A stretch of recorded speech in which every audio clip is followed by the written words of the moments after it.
നിങ്ങളുടെ favourite shows ഇനി ഒരിക്കലും മിസ്സാവില്ല. ഇപ്പോൾ C5 കാണും നിങ്ങളുടെ ഫേവറേറ്റ് ഷോസ് തികച്ചും സൗജന്യമായി.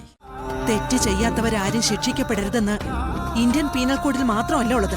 അതിനു മുമ്പ് അത് ദൈവത്തിന്റെ കണക്ക് പുസ്തകത്തിലും ഉണ്ട്. അതുകൊണ്ട് എന്റെ മോൻ ധൈര്യത്തോടെ കോടതിയിൽ കയറിക്കും. ദൈവത്തിന്റെ വിധികളൊന്നും ഇന്നേ വരെ തെറ്റിയിട്ടില്ല. വല്യമ്മാവനാണ് ആ മർഡർ നടത്തിയതെന്ന് സംശയാതീതമായി തെളിഞ്ഞിട്ടുണ്ട്. എന്റെ അച്ഛൻ അങ്ങനെ ഒരു കുറ്റം ചെയ്യില്ലെന്ന് മകളായ ഞാൻ ഉറപ്പിച്ച് പറയുക. മീനാക്ഷി,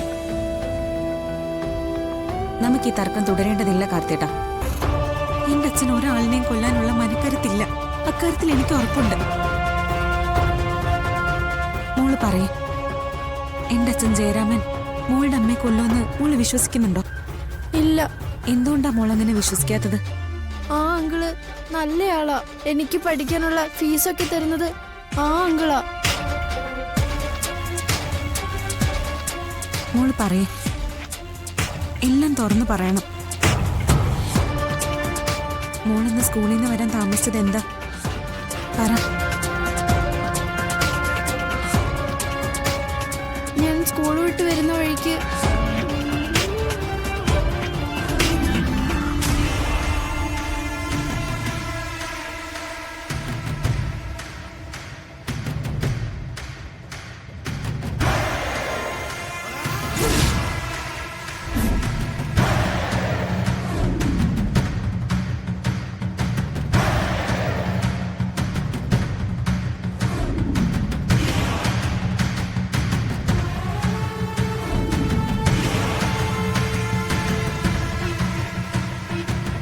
മായ ചേച്ചി എന്റെ അച്ഛൻ കൊല്ലുന്നത് മന്ദാകിനി ചേച്ചി കണ്ടോ? ഞാൻ കണ്ടില്ല. പിന്നെന്തിനാ കൊന്നത് എന്റെ അച്ഛനാണെന്ന് പറഞ്ഞു നടക്കുന്നത്? അന്ന് മായ മരിച്ചതിന് ശേഷം ഞാൻ അക്കാര്യം മീനാക്ഷിയോട് പറഞ്ഞല്ലോ. ഉവ്. പിന്നെ ടിവിയിൽ ന്യൂസ് വന്നു, മായയെ കൊന്നത് ജയറാമാണെന്ന്. അല്ലാതെ മായമ്മ ചേച്ചി കൊന്ന ശേഷം എന്റെ അച്ഛൻ ഇവിടുന്ന് ഇറങ്ങിപ്പോകുന്നൊന്നും ചേച്ചി കണ്ടിട്ടില്ലല്ലോ? ഇല്ല.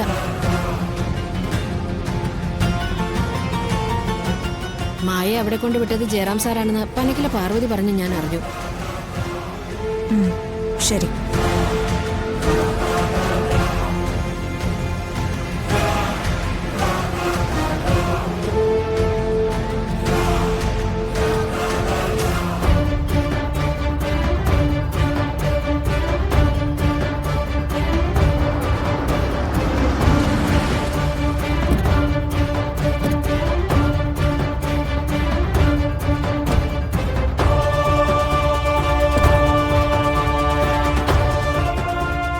സ്വന്തം അച്ഛനെ കേസിൽ നിന്ന് രക്ഷിച്ചെടുക്കാൻ വേണ്ടി പാരലായ ഒരു ക്രൈം ഇൻവെസ്റ്റിഗേഷൻ.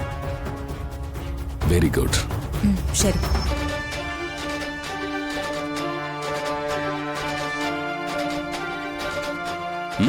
നടക്കട്ടെ മാഡം, ഞങ്ങൾക്ക് തിരക്കൊന്നുമില്ല.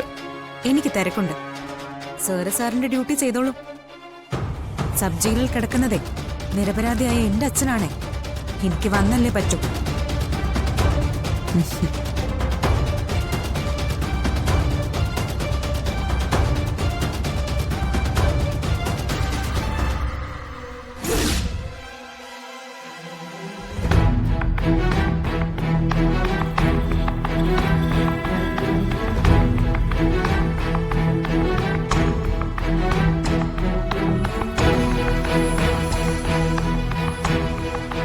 മീനാക്ഷി, എനിക്ക് സീരിയസ് ആയിട്ടൊരു കാര്യം മീനാക്ഷിയോട് പറയാനുണ്ട്. കാർത്തിട്ടൻ പറയും. എനിക്കിത് സഹിക്കാൻ വയ്യ. എന്നോടുള്ള ഫൈറ്റ് മീനാക്ഷി എത്രയും പെട്ടെന്ന് അവസാനിപ്പിക്കണം. എനിക്കിത് ഫൈറ്റൊന്നും അല്ല. എന്റെ അച്ഛനെ രക്ഷിക്കാനുള്ള ശ്രമം മാത്രമാണ്. അത് ഞാൻ ചെയ്യും. മീനാക്ഷി, ഞാൻ എന്റെ വല്യമ്മാവനെ മനഃപൂർവ്വം കുടിക്കെന്നാണോ നീ ചിന്തിക്കുന്നത്? എന്റെ അച്ഛന്റെ നിരപരാധിത്വം തെളിയിക്കാൻ കാർത്തിയേട്ടൻ അറിയാമായിരുന്നു. പക്ഷെ കാർത്തിയേട്ടൻ അത് ചെയ്തില്ല. ആ പരിഭവം എനിക്ക് കാർത്തിയേട്ടനോടുണ്ട്. മീനാക്ഷി, വല്യമ്മാവനാണ് ആ മർഡർ നടത്തിയതെന്ന് സംശയാതീതമായി തെളിഞ്ഞിട്ടുണ്ട്. എന്റെ അച്ഛൻ അങ്ങനെ ഒരു കുറ്റം ചെയ്യില്ലെന്ന് മകളായ ഞാൻ ഉറപ്പിച്ച് പറയുക. മീനാക്ഷി, നമുക്ക് ഈ തർക്കം തുടരേണ്ടതില്ല കാർത്തേട്ടാ. ഏതായാലും എന്റെ അച്ഛന്റെ കേസ് നാളെ കോടതിയിൽ വരിക. അച്ഛൻ നിരപരാധിയാണെന്ന് ഞാൻ കോടതിയിൽ തെളിയിച്ച് കാണിക്കാം. എന്നിട്ട് മതി നമ്മൾ തമ്മിലൊരു ഫൈറ്റ്. മീനാക്ഷി ഇങ്ങനെയാ. മനസ്സിലൊരു തീരുമാനം എടുത്തു പോയാൽ അതിൽ നിന്ന് ഇവളെ പിന്തിരിപ്പിക്കാൻ വലിയ പാടാ. ACP ഒരു നല്ല പോലീസ് ഉദ്യോഗസ്ഥനാകാൻ ശ്രമിക്കുന്നത് പോലെ എന്റെ അച്ഛൻ നിരപരാധിയാണെന്ന് തെളിയിക്കാനുള്ള അവകാശം എനിക്കുമില്ലേ? ഞാനത് തെളിയിക്കും. Is that a challenge? Yes, it's a challenge.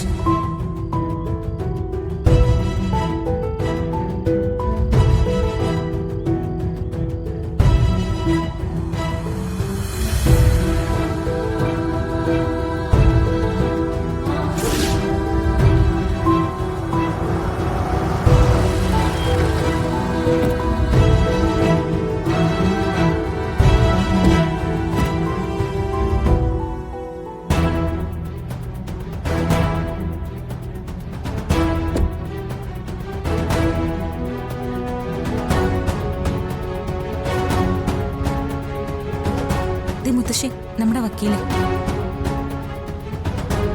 വേഗം വാ മോളെ. ആ, നമസ്കാരം. നമസ്കാരം. രാജലക്ഷ്മി അമ്മയോ?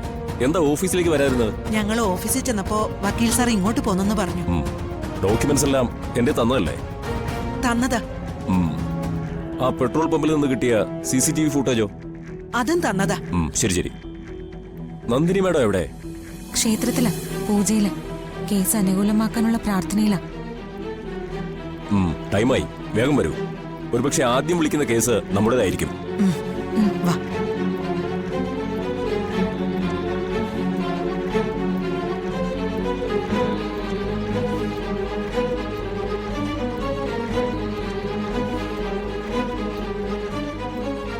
മുത്തശ്ശി, ദേ അച്ഛൻ.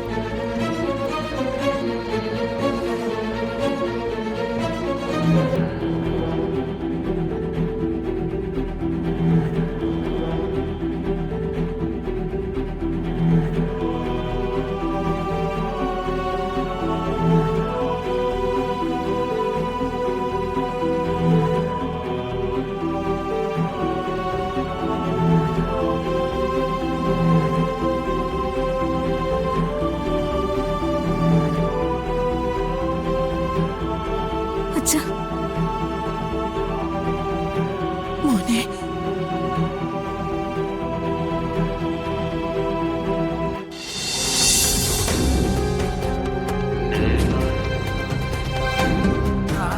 തെറ്റ് ചെയ്യാത്തവരാരും ശിക്ഷിക്കപ്പെടരുതെന്ന് ഇന്ത്യൻ പീനൽ കോഡിൽ മാത്രമല്ല ഉള്ളത്.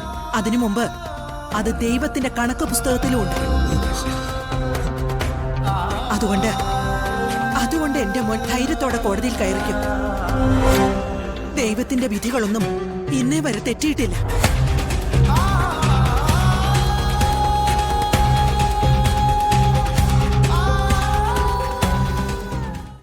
ഡൗൺലോഡ് ചെയ്യൂ C5 ആപ്പ്. കാണൂ എല്ലാ എപ്പിസോഡുകളും സൗജന്യമായി.